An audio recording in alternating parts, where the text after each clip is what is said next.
Livro dos Monstros, episódio de hoje, Fomori, Fungus e Galebdur. Regras do D&D 5e. Uma produção RPG Next.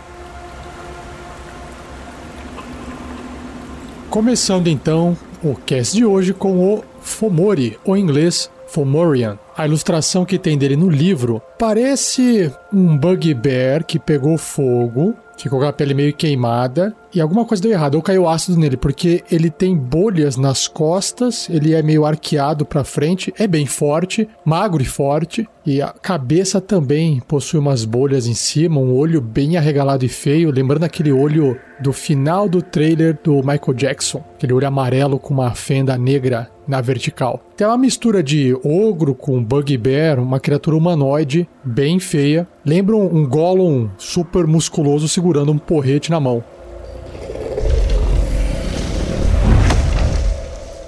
Bom, vamos descobrir o que o livro descreve sobre essa criatura. Os mais hediondos e perversos de toda a espécie gigante são os ímpios Fomores. Ah, então ele é um gigante, tá. Cujos corpos deformados refletem suas condutas vis. Alguns têm traços faciais distribuídos aleatoriamente ao redor de suas enrugadas cabeças deformadas. Outros possuem membros de tamanhos e formatos desproporcionais ou emitem terríveis urros a cada vez que respiram através de suas bocas deformadas. Caramba. Ele lembra aquela criatura do filme 300, que é um humano todo deformado, corcundo assim. Só que nesse caso, o Fomor é gigante. A aparência horrenda deles raramente evoca simpatia. Dá pra ver. No entanto, foram os próprios Fomores que selaram seu destino através do mal que permeia seus corações e mentes. Interessante, então, alguma criatura, um gigante que fez muito mal aí acabou ficando deformado. Vamos ver o que mais que tem aqui de descrição.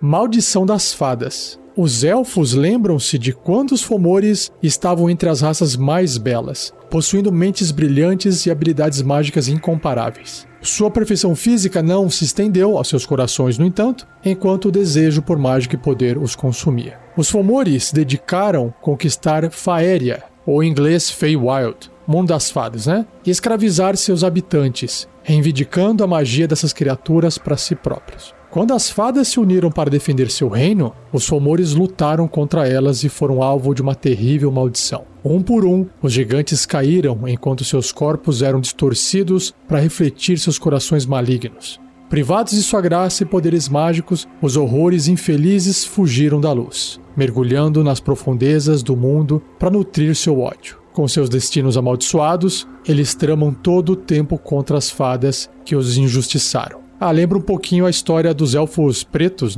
Os Drolls, que também foram expulsos e foram viver no subterrâneo. Bem legal. Gigantes do subterrâneo. Aí, falei em Droll, tem subterrâneo na jogada. Os Fomores vivem em cavernas assustadoramente belas no subterrâneo, raramente se aventurando na superfície. Seus covis têm fontes abundantes de água, peixes e florestas de cogumelos, assim como os trabalhadores escravizados que mantêm os Fomores alimentados. Maldade e depravação são os pilares da sociedade Fomori, na qual o gigante mais forte e cruel comanda. Lembra um pouco os gigantes da colina, que eu vou falar mais pra frente em episódios futuros. Os Fomores marcam seus territórios com os corpos de seus inimigos, pintando os muros de suas cavernas com sangue e costurando membros e partes de corpos juntos para escarnear as criaturas que eles mataram. Carne arruinada, mentes malignas. As deformidades acometidas aos Fomores os impede de arremessar rochas como os outros gigantes, ou de vestir qualquer coisa além de pedaços de pano. No entanto, a posição grotesca de seus olhos, narizes e orelhas dão aos Fomores habilidades perceptivas apuradas, tornando-os difíceis de surpreender ou emboscar. A ganância e maldade dos Fomores reside no coração de sua degeneração e queda, e continua a afligi-los. Os Fomores fazem alianças com outras criaturas quando é conveniente, mas eles são desleais por natureza e traem seus aliados por capricho. Maldição do Olho Mau. Os Fomores podem passar sua maldição para outros usando o poder chamado Olho Mau, o último vestígio da habilidade de conjuração excepcional dos gigantes que eles foram. Uma criatura amaldiçoada pelo Olho Mau de um Fomori é magicamente retorcida e deformada. Uau! Adquirindo um vislumbre da dor e malícia que consumiu essa raça maligna. Caraca, que legal. Então vamos ver como é que esse texto todo descritivo reflete mecanicamente no bloco de estatísticas.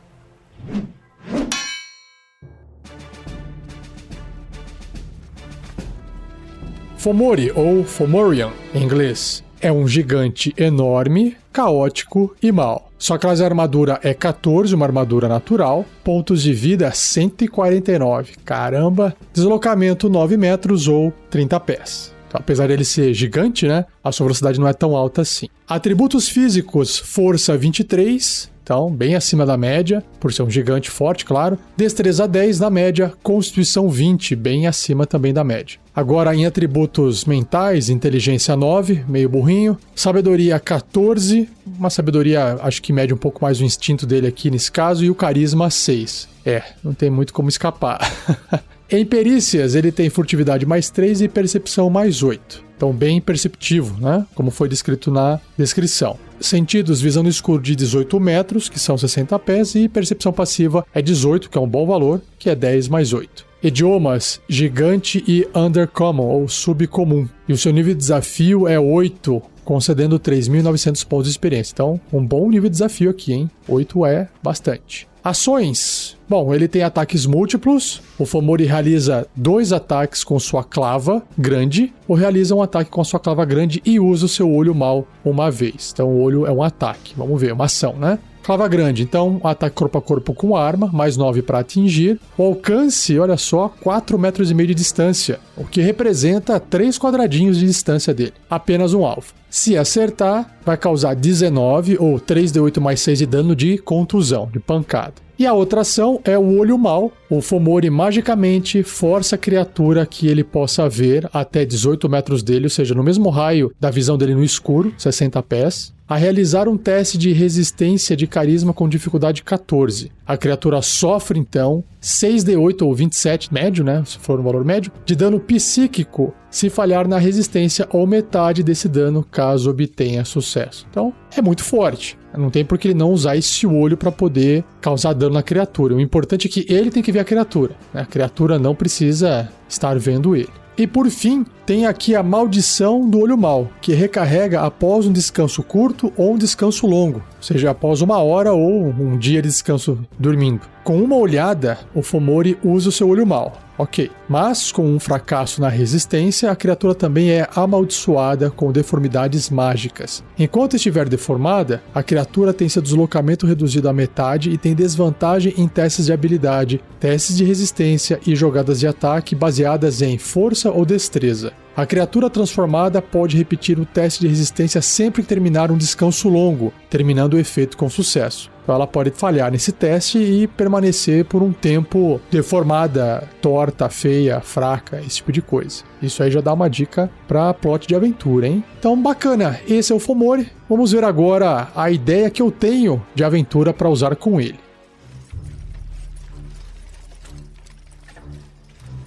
Ideia de aventura. Bom, para que aventureiros possam enfrentar diretamente num combate um Fomori, eles têm que estar num nível meio alto, né? O nível de desafio do Fomori é 8, talvez 5 ou 4 personagens de nível 5 já seja um nível interessante para poder enfrentar essa criatura. Mas que isso fica muito fácil e aí a criatura perde peso para ser combatida, a não ser que os aventureiros cheguem nele já cansados de outros combates. Aí vai do que você, mestre, achar melhor. Mas o gancho da aventura, a ideia de aventura que eu tenho é: existe uma pessoa ou um outro aventureiro ou alguém importante de uma cidade que foi amaldiçoada pelo olho mau do Fomori. Ele está lá deformado. Não pode ter passado muito tempo, porque eventualmente a pessoa iria passar no teste de resistência e recuperar sua forma normal, mas talvez 1, 2 ou 3 dias seria um tempo justificável para a pessoa ainda continuar se ela tiver azar e não conseguir se livrar dessa maldição.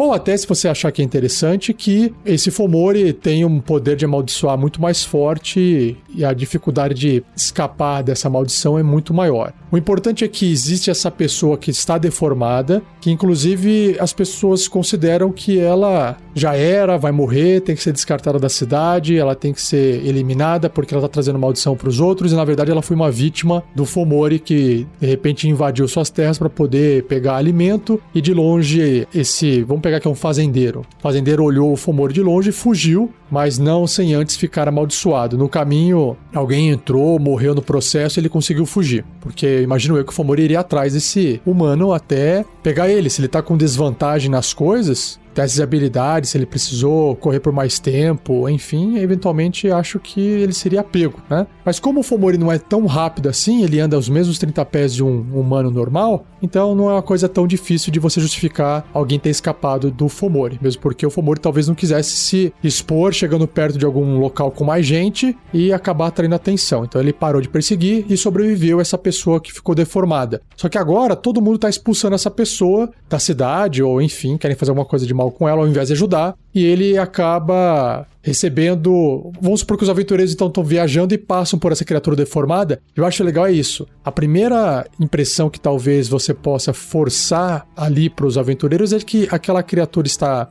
com medo, né? Aquele ser humano, vamos pensar assim, mas que pareça também um monstro, né? Que os aventureiros fiquem todos ali apostos, preparados para poder combater, lutar, e aí eles escutam a história dele e tem essa criatura para poder ir atrás. E aí, por exemplo, vira aquela coisa, tá, mas eu vou te ajudar. Se os aventureiros forem meio neutros e falar assim, não, peraí, mas o que eu vou ganhar em troca, sabe? Esse tipo de coisa. E aí fala, pô, me ajuda aí e tal, posso, enfim, pode dar comida. Claro que aí, se os aventureiros não toparem partir pra essa ajuda, não tem aventura, né? Mas geralmente as pessoas gostam de ajudar, elas, mesmo querendo alguma coisa em troca, elas vão, no final das contas, tá bom, a gente ajuda você então, mesmo uma boa vontade acaba ajudando. Senão, como eu disse, não tem aventura. Ou, se você achar que esse gancho não tá bom o suficiente, essa pessoa que está deformada pode ser, por exemplo, um parente de um dos aventureiros. Tem que ver o histórico, o background de cada um dos personagens e tentar vincular para poder ajudar a fazer com que ele se preocupe com esse NPC para poder ir lá enfrentar o Fomori. E é claro que para ir atrás do Fomori, não é simplesmente ir atrás e encontrar ele e acabou. Ele mora no subterrâneo e talvez existam mais desafios pelo caminho até chegar nesse Fomori,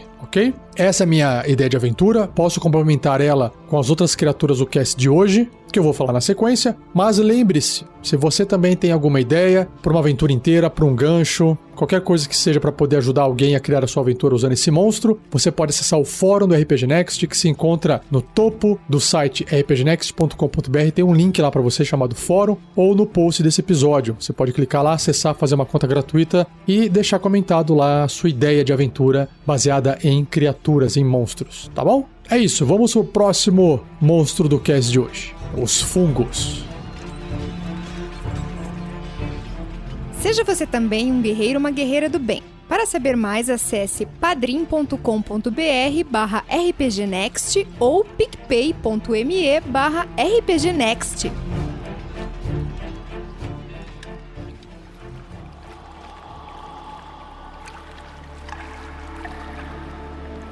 Fungos. Bom, no livro existem vários fungos. E, junto com esses fungos, tem algumas ilustrações também. E os fungos ilustrados são parecidos com os fungos da vida real, só que provavelmente maiores e mais feios. Então é só você imaginar isso. E vamos para a descrição que o livro traz sobre isso.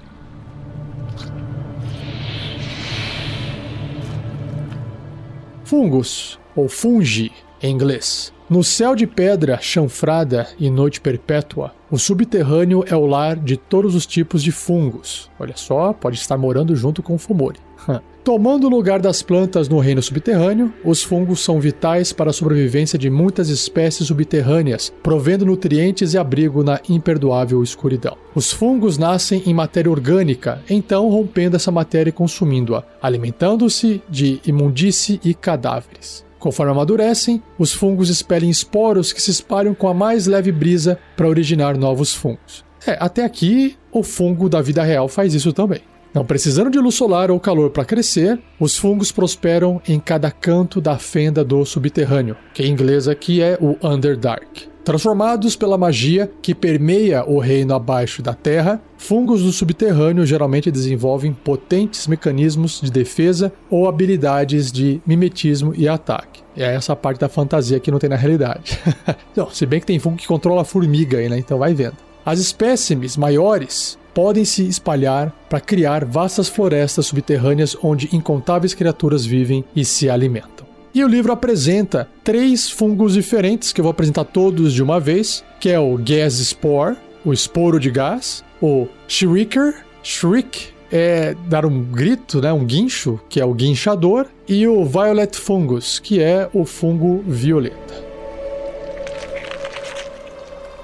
O primeiro, então, o Gas Spore, esporo de gás, tem a seguinte descrição. Os primeiros esporos de gás dizem ter sido originados de observadores mortos, cujos corpos volumosos alimentaram um fungo parasítico com magia aberrante. Tendo há muito se adaptado em uma criatura planta única, um esporo de gás cresce rápida e propositadamente para fora de qualquer cadáver, criando uma coisa de aparência malévola, similar à do habitante mais temido do subterrâneo, do Underdark. Forma de olho tirano. Mais um bicho com olho aqui, hein? O esporo de gás é um fungo esférico, cheio de ar, que lembra um observador, né, o beholder, à distância. Oh, que legal! Apesar de sua natureza se tornar muito mais óbvia ao se aproximar dele. O monstro possui um olho, entre aspas, central cego, e rizomas crescem ao longo de sua superfície, lembrando superficialmente os olhos secundários de um beholder, de um observador. Por isso que ele tem a forma de um olho tirano. Aqui o olho tirano é um tipo de observador, um tipo de beholder. Explosão da morte. Eita! Um esporo de gás é uma casca vazia cheia de gás mais leve que o ar, permitindo que ele flutue como o beholder faz. Perfurando-se a casca com o mais fraco dos ataques, faz a criatura estourar, liberando uma nuvem de esporos mortais. Uma criatura que inale os esporos torna-se hospedeiro deles. Nossa! E geralmente morre em um dia. Seu corpo, então, se torna o local de desova, de onde novos esporos de gás se erguerão. Caramba! Vamos ver o que mais que tem aqui. Memórias do beholder ou do observador. Um esporo de gás que brote do cadáver de um beholder às vezes carrega as memórias do seu parente falecido. Quando um esporo de gás explode, seus esporos mortais lançam essas lembranças pelo ar. Qualquer criatura que inale os esporos e sobreviva herda uma ou mais dos fragmentos de memórias do observador e pode ganhar informações úteis sobre o covil do antigo observador e outros locais e criaturas próximas relevantes. Ah, que legal, ou seja, não é só uma tentativa de matar o personagem, mas também de dar informação sobre a aventura. Fica aí a dica.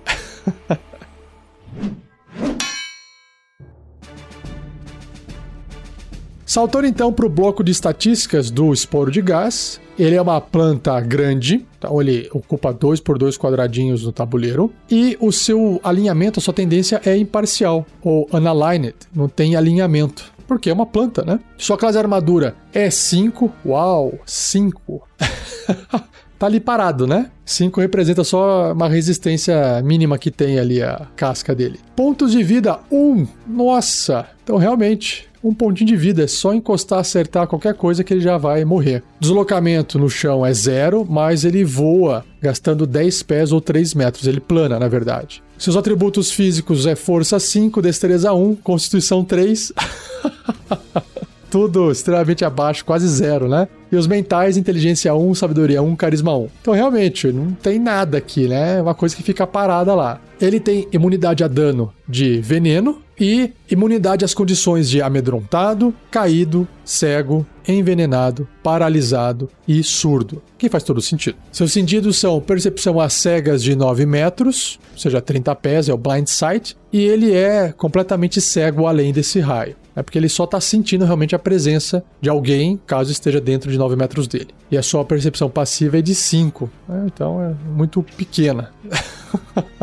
tem o modificador negativo, né, de -5, por isso que a percepção passiva é de 5. Idiomas, nenhum, e seu nível de desafio é meio, concedendo 100 pontos de experiência. Bom, até aqui não tem nada, né, mecanicamente falando, quase nada. Agora vamos ver o que acontece aqui com as suas habilidades especiais e suas ações. Bom, nas habilidades ele tem, claro, o Death Burst, que é a explosão da morte. O esporo de gás explode quando cai a 0 ponto de vida. Cada criatura que esteja até 6 metros dele, 20 pés, deve ser bem sucedida num teste de resistência de constituição com dificuldade 15. Pô, isso aqui é uma boa dificuldade, hein? CD 15 é um bom valor para quem estiver começando uma aventura, nível 1, por exemplo. Ou sofrerá 10 ou 3d10 de dano de veneno e será infectada por uma doença, caso falhe na resistência. As criaturas imunes à condição envenenado são imunes a essa doença. Ufa, menos mal. Esporos então invadem o sistema da criatura infectada, matando-a em uma quantidade de horas igual a 1d12 mais o valor de constituição da criatura. Então, quanto maior a constituição dela, mais ela vai aguentar. A não ser que a doença seja removida. Na metade desse período, a criatura fica envenenada pelo resto da duração.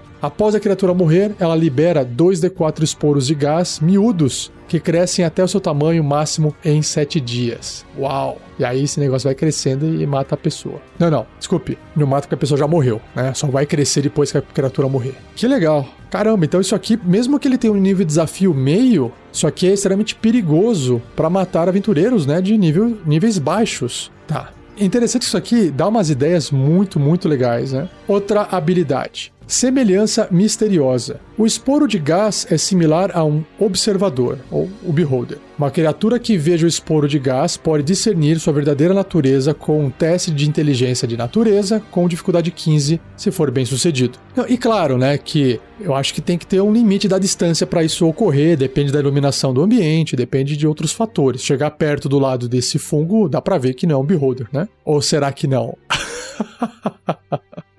E por fim, ações. Ele tem o toque. É um ataque corpo a corpo com arma, mais 0 para atingir. O alcance é 1,5 m uma criatura. Se acertar, causa 1 de dano de veneno e a criatura deve ser bem sucedida num teste de resistência de constituição com dificuldade 10 ou será infectada pela doença descrita no traço explosão da morte. Ou seja, de qualquer forma, esse fungo, ele sente a presença, ele se move para perto, né, em direção a essa criatura e ele vai fazer esse ataque, vai tentar tocar, porque é isso que ele vai fazer. Então ele não fica ali parado, inutilmente, parecendo uma bomba embaixo d'água, ele vai fazer alguma coisa. Então, apesar de ser devagarinho, ele consegue fazer um ataque. Legal, puxa, adorei. Muito, muito legal. Uma bola de gás venenosa mortal.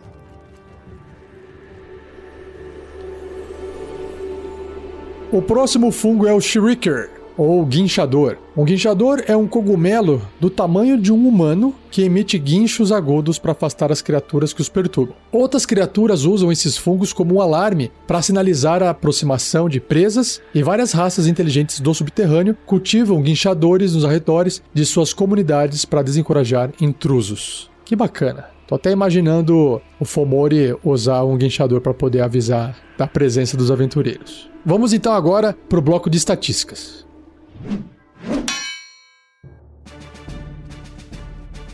Guinchador é uma planta média com alinhamento tendência imparcial, classe armadura 5, coitado, pontos de vida 13 e deslocamento 0, né? Porque é um cogumelo, então fica parado, não sai do lugar. E aqueles atributos, né, que só estão aqui para poder falar que existe, ó. Força 1, destreza 1, nossa. Constituição 10, ó, aí eu vi vantagem, hein? Inteligência 1, sabedoria 3, carisma 1. Como se fizesse alguma diferença. Imunidade à condição de amedrontado, cego e surdo. E, nos seus sentidos, percepção às cegas de 9 metros ou 30 pés e fica cego além desse raio, igual o fungo anterior. Sua percepção passiva é de 6. Não percebe quase nada. Idiomas, nenhum, e o nível de desafio é 0. Olha só, por que o nível de desafio é 0, concedendo 10 de XP? Porque provavelmente esse fungo não tem nada, nenhum ataque, nenhuma habilidade, nenhuma ação que permita causar dano. Então, se não causa dano, não pode matar ninguém. Se não pode matar ninguém, o seu nível de desafio é 0. É por isso. Mas, no entanto, ele é usado para outras coisas, né? Então, tá aqui, ó. Vamos lá, habilidades dele. Aparência falsa. Enquanto o guinchador permanecer imóvel, ele é indistinguível de um fungo comum. Ok, parece um cogumelão, do tamanho médio. E aí ele tem as ações, que é apenas uma, que é o seu guincho, né? O seu grito. quando luz plena ou uma criatura está até 9 metros de um guinchador, ou seja, quando ele começa a perceber a presença daquela criatura, ele emite um guincho audível a até 90 metros dele, e são 300 pés. É, como se fosse uma sirene, imagino eu. O guinchador continua a guinchar até a perturbação se afastar do seu alcance e por mais 1d4 turnos do guinchador depois disso. Então, basicamente, é uma planta que alarma realmente, faz barulho e é isso. Para você usar em conjunto com outras coisas. Que legal, muito bom. E vamos fechar os fungos com o próximo, o fungo violeta. O livro descreve o seguinte sobre o fungo violeta. Esse cogumelo, de cor púrpura, usa antenas similares a raízes que crescem de sua base para rastejar pelo solo cavernoso. Os 4 talos que emergem da massa central de um fungo violeta são usados para chicotear suas presas, apodrecendo a carne com um mero toque. Uau! Qualquer criatura morta por um fungo violeta se decompõe rapidamente. Um novo fungo violeta brota da massa cadavérica, chegando ao tamanho máximo em 2d6 dias, ou seja, rola 2 dados de 6 faces, dias. Pode ser de 2 a 12 dias.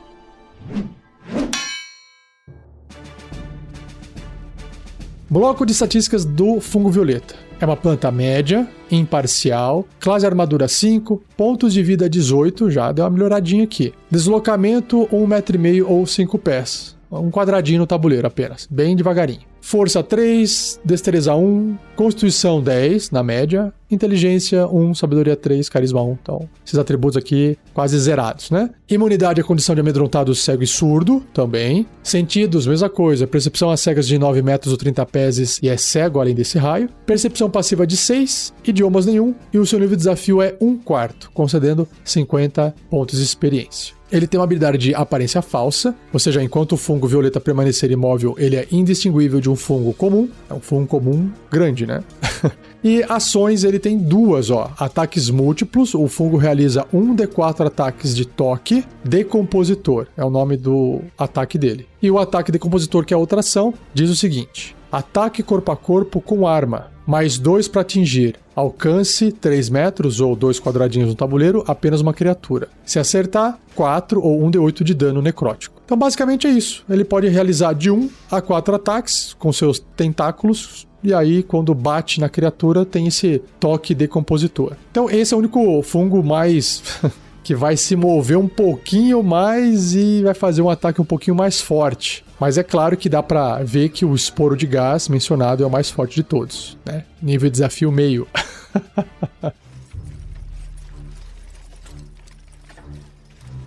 Ideia de aventura. Coincidentemente, os fungos que vivem no subterrâneo vão se encaixar com a minha ideia inicial lá da criatura anterior do Fomori. Então, de novo, o Fomori saiu do subterrâneo, foi até a superfície para fazer alguma coisa, e aí houve um sobrevivente do seu ataque, da sua presença, mas não sem antes ser amaldiçoado pelo olho do mal. E aí essa criatura que tá amaldiçoada, toda retorcida e feia, consegue a ajuda dos aventureiros, e os aventureiros vão atrás desse Fomori. Só que quando eles vão entrando no subterrâneo, seguindo os rastros da criatura, do gigante, que não deve ser muito difícil de rastrear, deixando pegadas gigantes pelo caminho, no caminho eles vão passando por esses fungos. E esses fungos justamente existem. O Fomori cuida ou de repente pega corpos lá de fora e alimenta esses fungos para poder criar uma proteção natural para sua moradia, para sua caverna no subterrâneo. Como o Fomori ele tem uma constituição bem alta, ele tem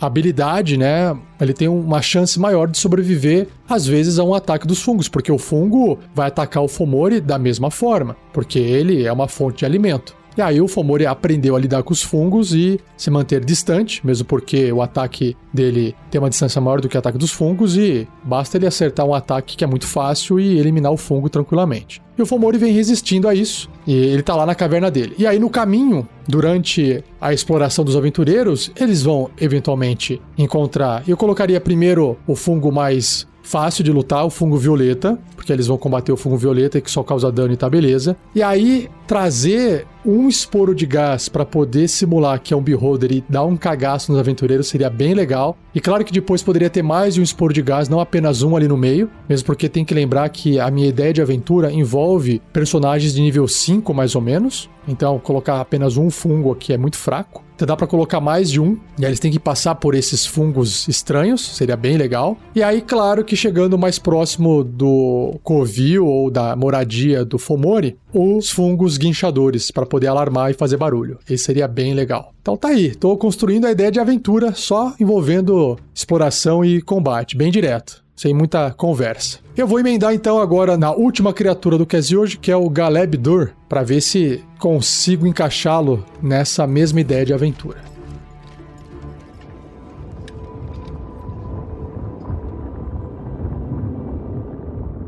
Última criatura do cast de hoje é o Galeb-Dur, ou em inglês Galeb-Dur. A ilustração que tem dessa criatura no livro dos monstros lembra um anão, ou seja, um humanoide baixinho, entroncado, perninha curta, os bracinhos curtos, só que ele não tem pescoço. E ele é todo feito de pedra. Lembra a Coisa do Quarteto Fantástico, só que ele tem cor de pedra de terra, não é alaranjado. E parece ser menorzinho, não tão forte assim.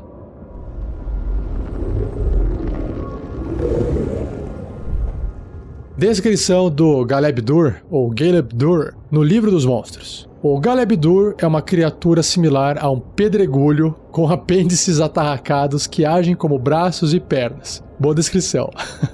Ele possui a habilidade de animar as rochas e pedregulhos à sua volta, olha que legal. E por isso é geralmente encontrado em terrenos rochosos. Massa! Magia poderosa permite que um conjurador invoque um Galeb-Dur do plano da Terra. Alguns Galeb-Durs também se formam naturalmente em locais tocados por esse plano. O Galeb-Dur é imbuído com mais inteligência que a maioria dos elementais, permitindo que ele avalie melhor ameaças e se comunique com criaturas que entrem na área que eles guardam. Guardião de Pedra. Um Galeb-Dur não envelhece ou precisa de sustento, fazendo deles excelentes sentinelas. Um druida poderoso pode incumbir um Galeb-Dur de proteger um círculo de pedra ou uma colina sagrada. Outro Galeb-Dur pode ser criado para proteger uma tumba subterrânea ou a torre de um mago. Quando desejar, o Galeb-Dur pode mudar sua aparência para se parecer com um pedregulho comum, permanecendo perfeitamente parado por anos a fio. Que legal. Um Galeb-Dur está vinculado permanentemente ao plano material. Por isso, quando ele morre, ele não retorna para o plano da Terra. Ele possui uma memória excelente e fica mais que feliz por compartilhar informações sobre o seu ambiente com as criaturas que ele não considere como ameaças. Tá parecendo que ele é uma criatura benigna, mas vamos ver.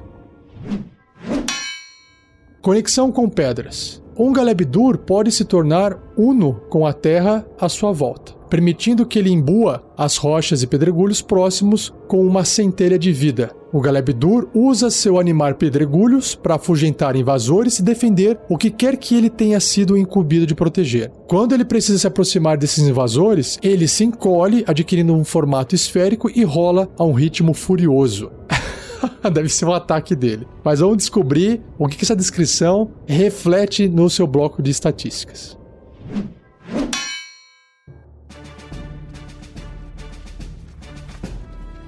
O Galeb-Dur é um elemental médio, do tamanho de um anão, e o seu alinhamento ou sua tendência é neutra. Então não é bom, não é mal, vai agir da forma que for mais conveniente para ele. Sua classe de armadura é 16, uma armadura natural. Pontos de vida 85, então ele é fortinho. Deslocamento 4,5 metros ou 3 quadradinhos, 15 pés. Agora, 9 metros, que é o dobro, 30 pés, se ele estiver rolando, ou 18 metros se estiver rolando ladeira abaixo.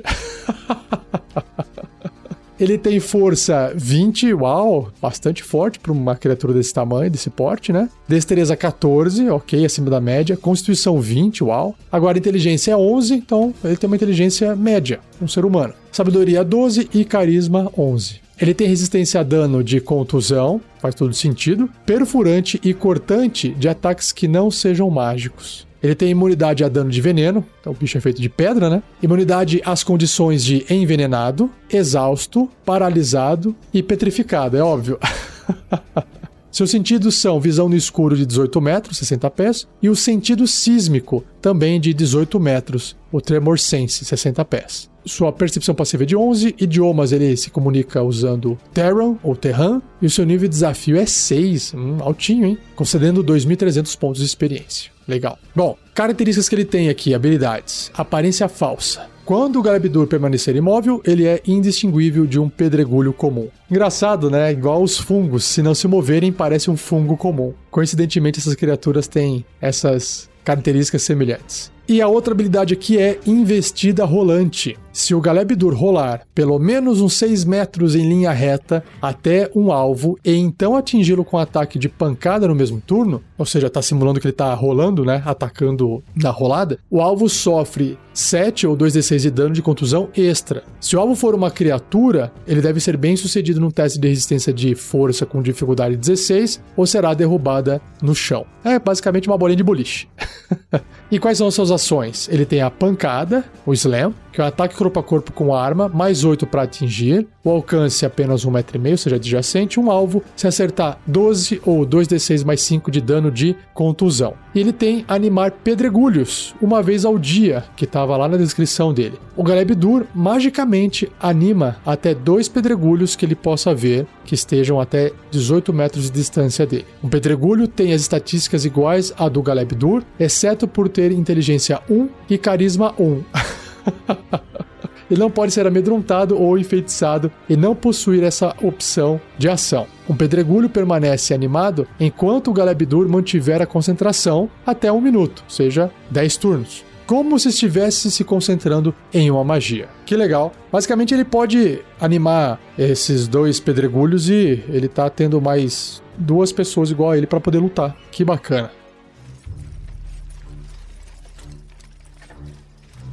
Ideia de aventura. Bom, o que eu acho que seria legal para continuar a ideia de aventura anterior que eu vim construindo nesse episódio é que o próprio Fomori, que é um gigante amaldiçoado, etc., uma vez derrotado, poderia acabar a maldição dele, ele voltar a ser um gigante do qual ele era antes, ele poderia ser um gigante druida que na verdade cuidava da floresta, e uma vez que ele se destransforma, ele perde a maldição dele, ele volta a ser o gigante druida qualquer, e aí ele agradece os aventureiros e anima algumas rochas em volta exatamente dessa forma. Faz uma magia, cria esses Galeb-Durs, e aí essas criaturas vão rolando e vão destruindo o restante dos fungos da caverna, se bem que atacar os fungos não parece uma boa ideia por causa dos esporos mortais, né? Mas aí basicamente escolta a galera para sair da caverna e passar de volta pelos fungos, porque eu acho que poderia ter bastante fungo a ponto dos aventureiros não quererem lutar com todos, apenas passar por eles, né? E aí na volta seria um novo problema ter que passar pelos fungos novamente. E aí você consegue apresentar essa criatura não necessariamente lutando contra os aventureiros, mas sim construindo uma narrativa. E uma vez que o druida que teve a sua maldição eliminada conversa com eles lá de fora, ele pode trazer uma nova missão, apresentar um novo problema, porque quem será que amaldiçoou ele e transformou ele num Fomori? Claro, estou alterando aqui a essência do Fomori, né?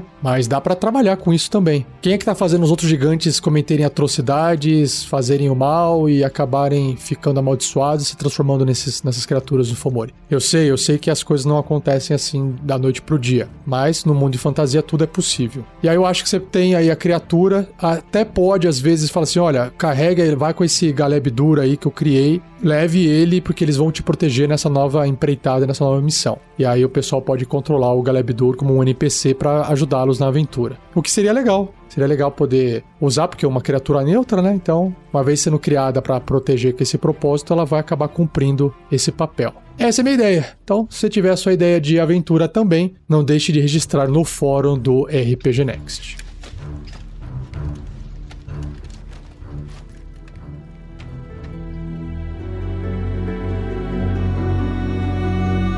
E assim eu encerro mais um episódio do Regras do D&D 5e. Espero que você tenha gostado. Se tiver dúvidas, pode escrever para mim para rafael47@rpgnext.com.br. Eu respondo. Pode demorar um pouquinho, mas eu vou responder. Se eu achar que a sua pergunta é interessante, eu separo ela para fazer um cast especial no futuro. Não se esqueça de compartilhar. Agradeça a edição de Gleico Vieira Pereira. E não se esqueça que o RPG Next tem um feed para todos dominar. que é o feed RPG Next Podcast. Lá você vai encontrar regras do D&D 5e, regras do GURPS 4e, Tarrasque na Bota, A Forja e contos narrados. Pelo menos até o momento da gravação desse episódio, no finzinho de 2020. E não perca o próximo episódio, onde irei abordar as criaturas Gárgula, Fantasma e Carniçais. Beleza? Então, obrigado, um abraço e até o próximo episódio.